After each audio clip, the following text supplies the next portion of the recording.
Hello प्यारे साथियों, आप लोग कैसे हो। आइए रसायन विज्ञान के ऑब्जेक्टिव क्वेश्चन देखते हैं जो प्रीवियस ईयर्स क्वेश्चन है।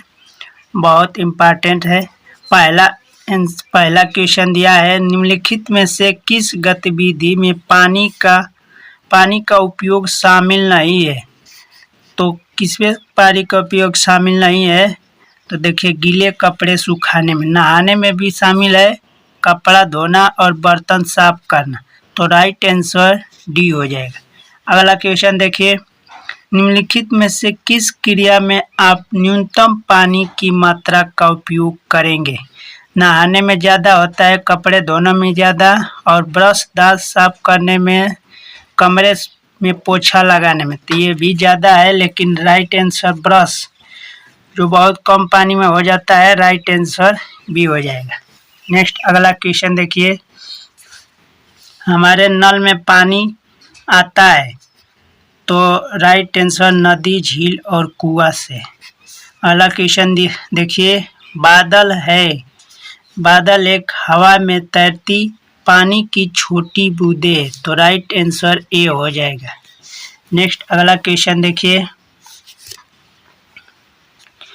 उषा ने गिलास में सूखी मिट्टी का एक ढेला लिया और उसमें तब पानी डाला जब तक यह पूरी तरह से डूब नहीं गया। उसने बुलबुले निकलते हुए देखी। बुलबुले होते हैं, ये वायु के होते हैं।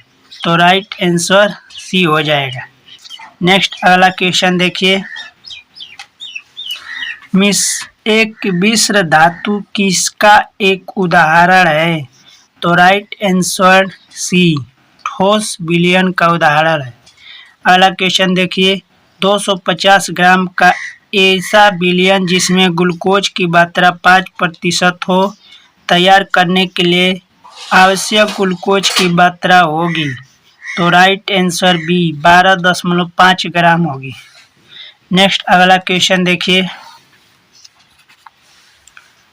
निम्न में से कौन सा घोल बिजली का चालक नहीं है। तो सोडियम हाइड्रोक्साइड है। ग्लूकोज का घोल जो पानी में घोल कर पीते हैं, उसका घोल बिजली के लिए चालक नहीं है। तो राइट आंसर बी हो जाएगा। अगला क्वेश्चन देखिए, स्टेटमेंट दिया है, उसको पढ़कर हल करना है।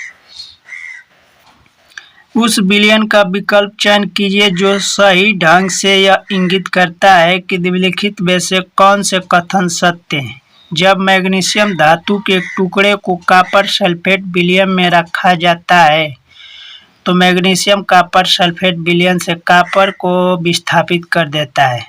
ठीक है, देखिए मैग्नीशियम ऊपर है सारणी में और कॉपर नीचे है, तो ये राइट आंसर है। अगला देखिए, कॉपर सल्फेट विलयन का नीला रंग फीका पड़ जाता है। ये भी सही है, ये भी सही है। और अगला देखिए,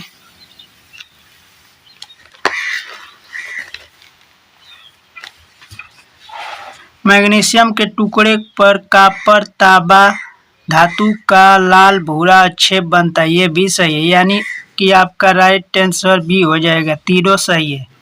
नेक्स्ट अगला क्वेश्चन देखिए, एक विलयन में 320 ग्राम जल में 31 ग्राम नमक है। द्रव्यमान प्रतिशत संबंध के अनुसार द्रव्यमान के संदर्भ में विलयन की सांद्रता ज्ञात कीजिए। तो इसका राइट आंसर 8.83% होता है। विलयन की सांद्रता 31 बटा में 320 प्लस 31 गुणे 100, इसको कटा पिटा लेंगे। नेक्स्ट अगला क्वेश्चन देखिए, 150 ग्राम पानी में 50 ग्राम चीनी घोल कर बनाया। विलयन में मास प्रतिशत के जरिए मास का सांद्रण होगा।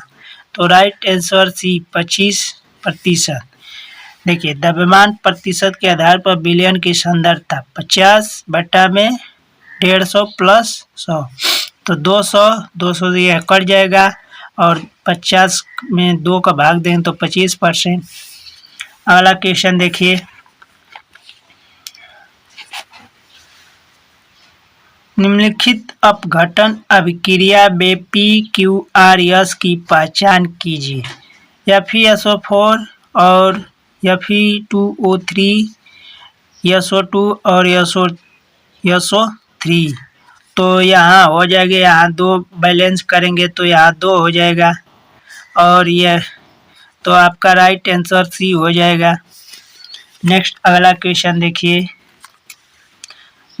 इनमें से किस कोलाइडी में सरल परिक्षेपण माध्यम में ठोस परिक्षिप्त अवस्था में होती है?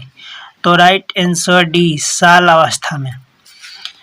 अगला क्वेश्चन देखिए, इनमें से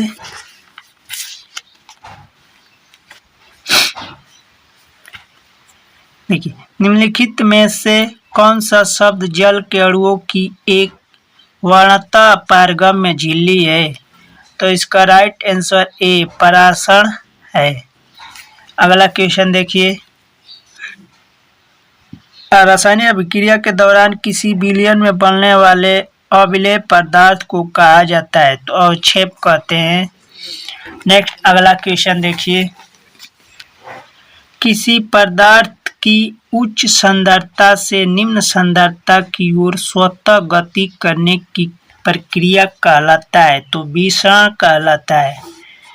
अगला क्वेश्चन देखिए, निम्नलिखित में से कौन समांगी प्रकृति के? बर्फ, लकड़ी, मृदा, वायु। तो यहाँ बर्फ भी है और समांगी प्रकृति के हैं, तो वायु भी हो सकता है। तो राइट आंसर सी हो जाएगा। नेक्स्ट अगला क्वेश्चन देखिए, जब लोहे के नम हवा में रखा जाता है तो हाइड्रेट आयरन थर्ड ऑक्साइड या फिर TO3 की एक लाल भूरे रंग की परत इसी सतह पर जमा हो जाती है। इस लाल भूरे रंग की परत को कहते हैं, तो जंग कहते हैं। लाल भूरे रंग की परत को जंग कहते हैं। तो राइट आंसर बी हो जाएगा। नेक्स्ट अगला सवाल देखिए, मिश्रण प्रकृति में डैश हो सकता है? तो यह समांगी और विषमांगी दोनों हो सकता है। तो राइट आंसर सी हो जाएगा। ब्राउनियन गति की खोज किसने किया था? ब्राउनियन गति की खोज किसने किया था? तो रॉबर्ट ब्राउन ने किए थे। नेक्स्ट अगला सवाल देखिए, मिश्र